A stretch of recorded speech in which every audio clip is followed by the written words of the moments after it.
Hey guys, welcome to Tars37, and I'm reviewing this, which is the Marvel Legends What If Zombie Hunter Spidey. So really cool, really blessed got this today. We got a nice clear view of him in package there, and he looks really cool. We got some artwork. I'm not sure if that's from the episode. I think they collaborated with the people who made him. I love this Watcher logo, it looks great. But it looks just like the episode artwork. So I think they collaborated, but I'm not 100% sure. And there is a bio there. Let me see if I can get that to zoom and load. I don't know, my camera's being weird. It's still a little blurry, but you can kind of see a little bit better.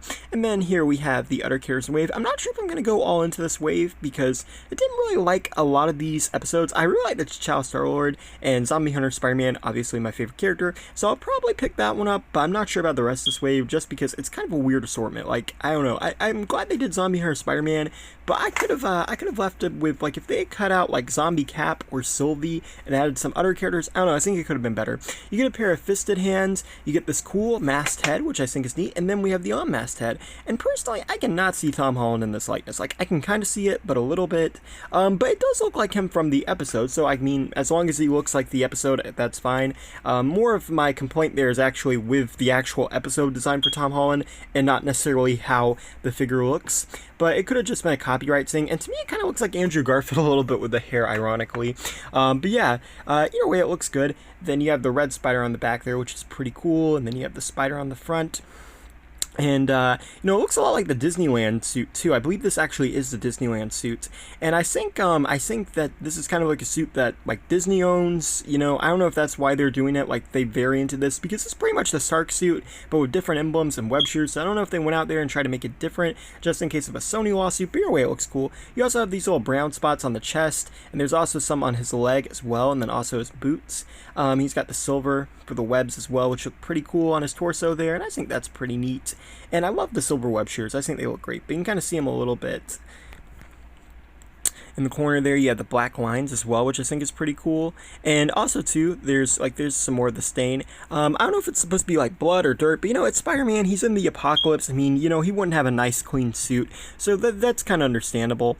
And the web shears are nice. I wish they would articulate when you articulate the wrist, because they only really stay in that pose. So, like, when he's whipping, it looks weird if you have him in a whipping hand if his arm is not bent that way. So that would be my only complaint with it. And that's not really like a major complaint. That's just something I think's weird. You get the Cloak of Levitation, it looks awesome. It's different from previous cloaks that we've gotten, but I still think it looks really good. It kind of just sits on his back. There's no peg hole or anything, so it doesn't mess up with the suit. But keep in mind, that could be annoying if you're moving this around a lot and it falls off. But it's got the gold there, and it's more of an animated one. You can see how big the collar is. It's definitely intended to be animated, but the designs on the back are pretty cool, and I like that they didn't like cheap out or skimp out or anything. I like that they did include those small details, because they could have just made it plain red. And here's a look at with Spider-Man out of the suit. And yeah, and then again you have the emblem and no peg hole or anything like that, and I'm glad. I mean, I wish it had a peg hole, but at the same time I understand why it doesn't. Now in terms of articulation, you got a 360 at the head. You can look up and down, 360 the arm, swing out the shoulder, 360 there, double joint elbows, and 360 at the wrist. Now there is no butterfly joints, which is a big complaint that a lot of people are having with this, and I mean, I agree, like, I wish I had butterfly joints, but I kind of feel like with the way this is sculpted, I feel like that would kind of hurt the sculpt a little bit. Like, I know the other MCU Spider-Man have it and they look just fine, but I don't know, I kind of feel like this would mess with the sculpt, just like how it's cut. I don't know, maybe it's just me. But you got a 360 of the torso, you got an ab crunch, and you can go far and back with it, so that's pretty good. The legs kick forwards, backwards and outwards, 360 at the thigh, double jointed knees, and then the feet move up and down and go side to side. So in terms of articulation, I think it's pretty good. It's Spider-Man, you definitely want to be able to move, and they definitely have very good articulation on these. And then here's him with the cloak again, because I really like the cloak, and I really like putting the cloak on him. And yeah, I think the cloak is honestly my favorite thing about this. I wish they went more into the Spider Supreme arc and What If, but again, that's more of complaints with the episode and not the toy. I mean, the toy is a perfect variation of the actual episode. It's a perfect version of it in plastic form. And then here's a comparison of the Homecoming one, just so you can kind of see the differences there. But yeah, overall I think it's pretty good and I really like it. Thank you for watching. Please rate, like, and subscribe.